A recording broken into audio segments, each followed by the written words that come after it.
kalau dibilang potensi gede banget hari ini untuk milenial punya mobil. Kalau dulu mungkin zaman kita waktu kuliah, hatchback belum terlalu terkenal, terus sedan tapi kan zaman dulu ya. Lu kuliah, gua kerja sih. Iya, oh iya. Memungkinkan nggak sih Memungkinkan untuk orang dong. baru masuk loh ya? Iya. Dia kan kerja belum lama. Iya nggak sih? Sebenarnya bakal ada kendala nggak sih di kredit kayak gitu? Hai, selamat malam. Balik lagi bareng gua Irwan dan hari ini di acara Ngobras, ngobrol bareng mobil bekas. Kita akan ngebahas gabungan nih dari dua materi sebelumnya. Yang pertama, bagaimana mensiasati untuk beli mobil bekas, dan yang kedua, mobil bekas sebagai lifestyle. Ngomong-ngomong lifestyle, artinya mobil bekas bukan lagi barang mewah. Artinya semua orang boleh dapat mobil bekas. Tapi gimana dengan kaum millennials yang mungkin baru kerja, newbie? Triknya seperti apa? Apa aja yang bisa jadi acuan buat beli mobil yang tepat untuk para newbie? Gabung bareng kita hari ini, kita punya dua orang expert. Expert bukan nih? Expert dong. Expert dan expert. Kalau nggak expert, gak suruh pulang nih. Kita punya Bom Bom, halo Bom. Halo Kang. Dan kita punya Kenny, halo Ken. Kang Irwan. Nah, ini dua orang expert terkait dengan mobil bekas. Specialty-nya mungkin millennials ya. Bisa Bisa banget ya. ngasih advice Sesuai buat- dengan muka kita bersama. Benar. Muka mungkin umur KTP, kalau muka enggak lah ya. Muka juga. Agak. Nih, ngomong-ngomong deh, kalau kita tadi siang gue udah pernah bahas terkait dengan mobil itu hari ini bukan sebagai barang mewah, tapi mobil lebih kayak lifestyle. Kita bahas lifestyle, berarti kan segmennya sudah hampir semua orang ya.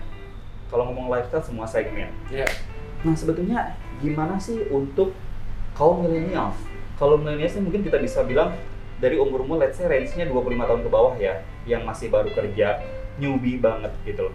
Sebenarnya gimana sih menurut kalian untuk kaum milenial masih oke nggak sih untuk punya mobil hari ini, tepat nggak sih gitu loh? Gimana menurut lu Ken? Mungkin Ken? Oh, dari gue dulu. Oke. Sebenarnya kita definisikan dulu tadi yang di awal bridgingnya Kang Irwan ya. Yes. Definisi milenial itu seperti apa? Gitu. Kalau menurut saya definisi orang yang membeli mobil dan kita segmentasikan ke dalam kaum milenial itu dari usianya harusnya di range angka 24 tahun sampai dengan 32-33 tahun kali ya. Gitu. Kalau kita boleh mengkategorikan berdasarkan umur. Oke. Kalau di bawah 24 rasanya itu usia-usia yang baru-baru kerja kayaknya, dan itu kayaknya susah juga tuh untuk kita masukkan ke dalam kategori orang yang punya kemampuan untuk beli mobil gitu ya. Nah, kalau ditanya potensinya, hari ini menurut saya besar banget potensinya. Kenapa? Karena banyak banget kita temu orang gitu yang umurnya 23, 24, 25. Hari ini duitnya mungkin udah ngalahin orang-orang yang umurnya 35 tahun kerja kantoran gitu. Kenapa? Karena hari ini profesi kita tahu banget. Kayak yang lagi kita buat sekarang nih ya, konten creator banyak banget dan mereka dari AdSense hidup banget gitu. Nah, jadi kalau dibilang potensi gede banget hari ini untuk milenial punya mobil. Oke, berarti secara market sebenarnya millennials marketnya Yes. gede lah ya untuk Yes. punya mobil ya. Yes. Tapi should I have a car? Misalkan gue adalah millennialsnya. Kita ngomongnya adalah why should I buy a car? Mungkin gue lebih prefer untuk spending duit buat vacation. Mungkin gue lebih prefer untuk shopping. Kalau kita bahas mungkin daripada shopping, vacation, lu better punya mobil. But why? Why-nya ini loh, apa sih? Millennials sebenarnya prefer punya kendaraan juga gitu. Apalagi sekarang kendaraan sebagai bagian dari lifestyle. Ada opini lain mungkin dari teman-teman gimana?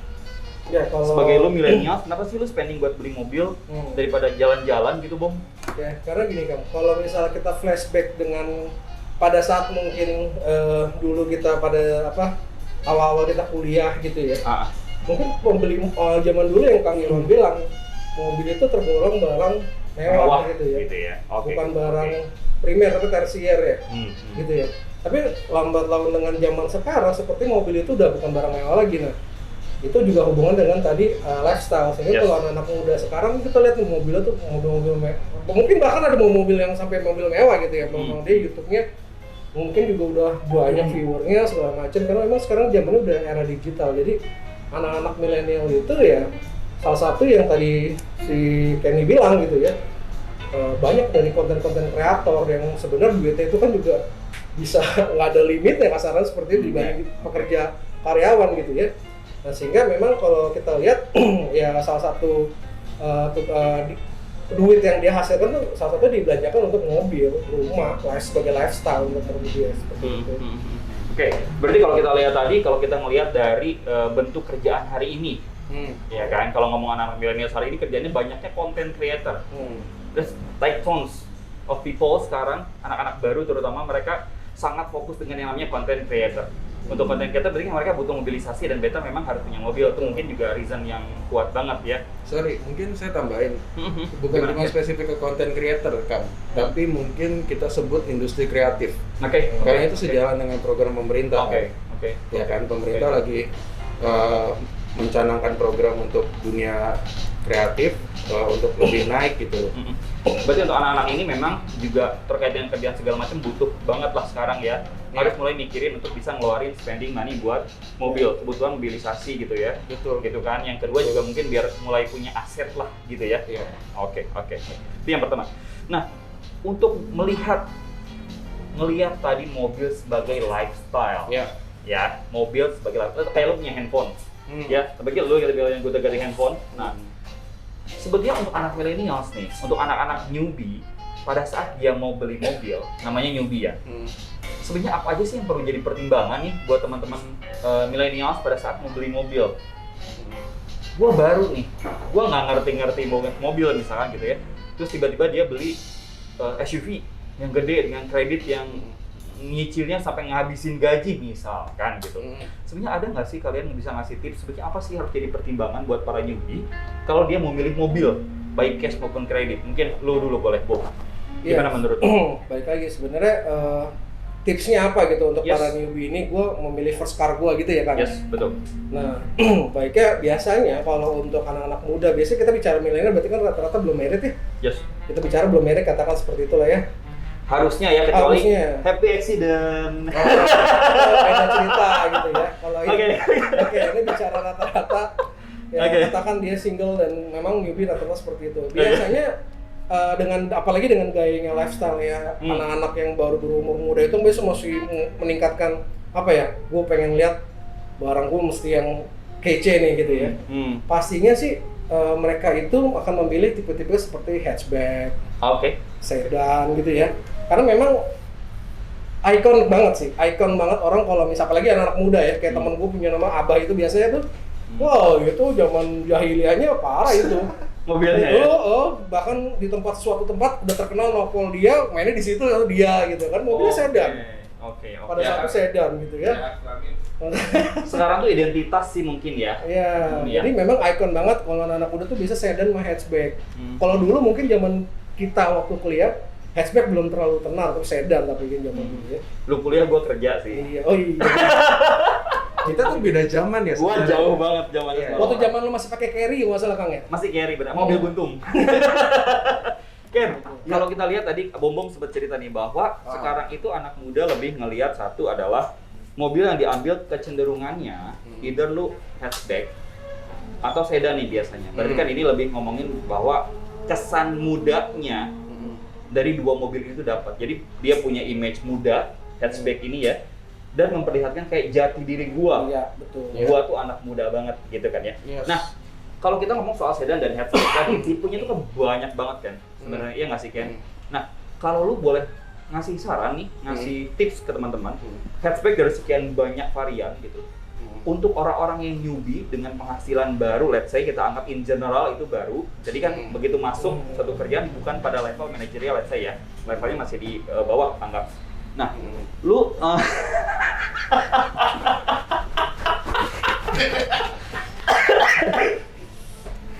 boleh dipecat nggak produser yang ini? Ganti produser yang lain. Dia tuh ngasih inputannya nggak oke Ini banget. penonton nggak akan tahu gitu apa yang terjadi di belakang Karena Masa kamera. lu memang tahu tuh ngeselin banget. setiap ada podcast selalu ada setan gundul ya. Ada setan gundul satu ada. Nah, Ada sedikit distraction tadi. kalau Saya lupa tadi mau jawab apa. Yang benar malah ini. Iya. Ini menarik. Ya, terus Kalau gua ngomong soal yang tadi itu ya, balik lagi soal tadi itu. Kita punya sedan, kita punya hatchback. Tapi hatchback dan sedan itu variannya end to end-nya tuh gede banget. Ya, pada saat seseorang itu baru masuk kerja dengan income yang boleh dibilang masih pada level starter, level newbie gitu ya. Lu boleh ngasih tips nggak sih sebetulnya sedan itu pada fitur seperti apa?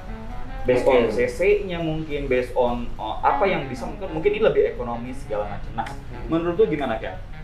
Fitur seperti apa sih yang jadi pertimbangan? Ini mungkin gue cerita berdasarkan pengalaman pribadi gue kali ya. Jadi ketika pertama kali gue memutuskan untuk beli mobil, dan ini juga gue sampling lah ke teman-teman gue gitu ya. Yes. Kita tahu bahwa hari ini secara brand otomotif itu ada Toyota, Daihatsu yang jadi market leader gitu. Oke.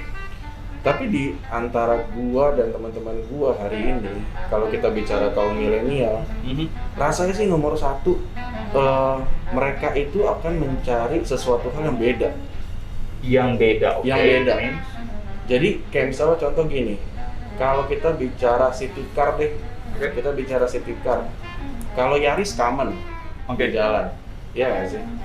Tapi kalau misalnya anak-anak milenial ini, mungkin kayak gua, kenapa gua akhirnya saat itu first car gua adalah Nissan March? Karena menurut gua secara bentuk, secara looks, ini gua banget gitu. Ini cukup elegan nih city car. Ngomongin hal kedua, preferensi kedua adalah harga. Harganya saat itu dibandingkan Yaris jauh banget, gitu. Ya kan, ini lebih affordable nih buat gue, karena saat itu dengan TDP 12 juta gue bisa bawa pulang mobil cuy, dan belinya di mobil 88. Gitu loh, yang menjamin 5 garansi kan, gitu. Habis itu gue kerja di 88, dan ya itu kayak mestakung aja ya, semesta mendukung gitu. Ketika gue beli first car gue di 88 dan gue masuk ke 88. Oke. Ntar gue pakai istilah itu. Gitu. Berarti lo punya, ada ini selin lu wak-wak aja nih, produser. Nih, berarti yang pertama adalah shape. Ya, cari bentuk yang unik, yang menggambarkan lu banget ya, gitu ya. Maksudnya jangan yang common gitu, yang pertama. Ya. Yang kedua, ambil mobil yang affordable. Ya. Gitu loh. Itu bicara soal first step-nya. Ya. Nah, berikutnya kita bicara saat biaya maintenance-nya. Yang namanya mobil bukan cuma biaya sekali ya, tapi kita ada biaya ke depannya. Mau itu BBM apa segala macam. Ada referensi mungkin untuk CC berapa yang direkomendasikan buat teman-teman kita nih yang newbie ini? Kalau untuk CC, apalagi cowok ya, cowok itu kan biasanya terkait dengan speed kan ya? Ya. Karena juga ada kita produk-produk yang city car kan start dari 1000 cc ya. Tapi kalau untuk ya kita milenial lah ya. Kayak untuk lari kayak kita butuh speed gitu ya. Paling minimal menurut gue sih di 1200 sampai 1500 startnya sih. Start Jadi awal kalau ya. bicara hatchback kan juga rata-rata ya katakanlah misalnya di atasnya Yaris mungkin ada Jazz gitu ya. Di Honda, Yaris, Mazda 2, Mazda 2, Fiesta itu kan startnya di 1500-an ya cc-nya ya. Gitu ya. Jadi memang di desainnya kan pada saat untuk hatchback itu akhirnya banyak tuh kompetitor-kompetitor yang mengeluarkan produknya se-level gitu ya. Karena memang marketnya di milenial sih. Oke. Ngobrolin tadi soal yang kredit. Lu bahas tadi soal gua masuk pertama kali dengan TDP let's say 12 juta sekian ya. Ngomong-ngomong kredit nih buat anak-anak muda yang baru masuk kerja, sebetulnya tuh memungkinkan nggak sih untuk orang baru masuk loh ya? I mean dia kan kerja belum lama. Iya nggak sih? Sebenarnya bakal ada kendala nggak sih di kredit kayak gitu? Sebenarnya enggak, karena gini, ketika kita bicara milenial hari ini, mereka udah pasti nomor satu numpang sama orang tua tempat tinggal. Nah, ketika mereka masih numpang sama orang tua ini, mereka kan masih satu kakak dengan si orang tua. Artinya, ketika kita ngomongin kredit, si kaum milenial ini penjaminnya masih ada. Si jadi walaupun lu belum cukup kerja, kuat. walaupun lu belum kerja lama, sebenarnya aspek penjamin ini kuat ya. Maksudnya selama ada penjamin gitu ya. Oke. Now, kalau kita bicara soal unitnya tadi udah, tips milih unitnya udah. Bahkan apakah bisa kredit? Bisa. Pertanyaan berikutnya, di mana gua nyarinya? Hari ini marketplace banyak banget. There's balik lagi tons of them, yang udah gede, yang kecil, pedagang pinggiran, perorangan mungkin gitu ya. There's lots of options, ya nggak sih? Banyak banget. Nah, kalian punya saran nggak sih untuk nyari shortcut? Dari sekian banyak, gue ambil shortcut deh. Preferable gue nyari di mana? Gue dulu? Boleh, lu dulu. Ya karena gue gitu ya, gue kerja di mobil 88. Ya gue cuma mau bilang kayak gini sih. Kalau untuk anak muda ini kan mereka ketika beli mobil pertama pasti pengennya tuh yang aman. Nomor satu tuh pasti pengennya aman. Kedua, kecenderungannya biasanya anak-anak muda ini suka jahil. Mereka suka modifikasi mobilnya mereka, apalagi mobil pertama kan. Mereka akan dandanin secantik mungkin. Nah, tips dari gua ketika mereka nanya harus beli di mana, kalau gua bilang cari tempat yang paling aman. Hari ini mobil 88 adalah tempat yang paling aman. Kenapa? Karena kita 33 tahun dan di bawah naungan Astra Internasional. Kualitas Astra kayaknya nggak ada orang Indonesia hari ini yang nggak tahu gitu. Kenapa harus aman? Ketika mereka punya preferensi untuk memodifikasi mobilnya, percaya deh, ketika mobil mereka itu nggak aman, ya ada aja nih ketika mau dimodifikasi itu kendala baru ya. Ada kendala baru yang selalu dia temukan dan akhirnya frustasi. Nggak diapa-apain juga nanti itu mobil, gitu loh. Karena kondisi startnya tuh udah nggak bagus ya. Betul. Gitu sih kalau gue. Dari lu, Bom, ada idea lain? Kenapa mereka better beli di showroom daripada mungkin perorangan, Bom? Bisa lu kasih insight nggak sih? Iya, balik gini. Kalau misalnya zaman dulu gitu ya, kalau nyari mobil, ini anak kok orang tua banget ya, mobilnya zaman dulu. Zaman kita muda gitu ya, kita balikin zaman milenial kita waktu zaman muda. Gue sih masih muda, Bom. Nah, gue juga masih muda, kecuali host kita. Nah, beli mobil kalau di perorangan, ya balik lagi sebenarnya kalau misalnya kita mau beli perorangan, mereka kan memberikan garansi ya. Yes. Tapi misalnya Kang Irwan jual di website gitu misalnya ya, apapun itu, terus dapat gue cek, ya udah, lo kan menawarkan mobilnya gitu. Sedangkan orang baru beli mobil itu kan, ya gue juga nggak tahu secara apakah mobil ini historinya gimana ya kan. Ya, itu kan di situ ada resiko ya, karena memang mobil bekas itu unik, beda dengan mobil baru. Mobil baru lo meremnya udah tahu kondisinya begitu ya. Tapi kalau mobil bekas kan punya history, dan lo nggak tahu historinya itu apa gitu kan. Nah di saat gue nanti beli perorangan, ya kalau ada apa-apa gue nggak bisa komplain juga, bener nggak? Tapi kalau misalnya gue cek kenapa Kenny tadi ditawarin, ya cari yang udah benar-benar jelas gitu ya, udah berdiri selama itu secara company ya, mereka udah menjamin secara kualitinya. Artinya kalaupun ada apa-apa, ya kita memberikan garansi di situ ya. Makanya memang saran gue sih ya cari yang benar-benar safety nih. Setuju banget. Oke, mungkin kalau boleh gua summary-kan dari percakapan kita yang pendek namun padat ini dengan banyak gangguan. Oke, mobil hari ini adalah lifestyle and everybody owns it lah hari ini ya. Semua orang punya mobil, kenapa? Karena kebutuhannya ada. Jangan khawatir buat kamu semua, termasuk kamu semua nih yang masih area-areanya millennials, area-areanya newbie. It's okay. Mobil itu udah kayak lifestyle, itu identitas. Jadi lu boleh nyari mobil dari sekarang, it's okay. Selain buat aset, itu juga keperluan buat lu mobilitas. Buat kamu newbie, ada beberapa tips nih, kalau boleh gue share dari teman-teman ya. Pertama, cari mobil yang istilahnya affordable. Karena kalian masih pada step awal nih dalam bekerja. Jangan khawatir untuk kredit, karena kalian ada penjamin dari orang tua, jadi sebetulnya masih sangat memungkinkan. Yang berikutnya adalah dari segi CC. Nah, CC ini penting kenapa? Karena itu menentukan konsumsi dari bahan bakar biaya kamu bulanan. Jadi usahakan cari, ya let's say di 1.500 ke bawah, 1.300 sampai 1.500. Yang berikutnya adalah, di mana kamu harus cari mobil? Better, kita menyarankan kamu cari mobil di dealer yang sudah punya brand. Ya kan, seenggaknya. Tepuk tangan dong, audiens. Cukup. Oke, cukup. Kenapa jangan di perorangan? Begini. Kenapa nggak di perorangan? Pertama, ini terkait dengan garansi. Tadi Kenny dan Bom bilang mobil bekas beda dengan mobil baru, ya kan? Secara harga jauh lebih murah, tapi secara unit ini sangat bervariasi sekali. That's why pastikan kamu nyari mobil di tempat yang memberikan garansi buat kamu, ya kan? Pastikan jangan sampai kamu rugi belakangan nih, kelihatan bawa kiri depan ternyata belakangan bermasalah. Dan yang terakhir, cari di mana? Mungkin bisa dicari website yang ada sekarang ini ya. Untuk mobil 88 sendiri kita punya di www.mobil88.astra.co.id, ya kan? Atau bisa di Instagram juga ada ya. Instagram kita ada di mobil 88 Astra. Oke? Mungkin kurang lebih itu aja. Thank you banget Kenny dan Bom udah join kita malam ini. Thank you. Thank you. Stay safe, stay healthy. Stay safe. Itu aja. Bye. Bye.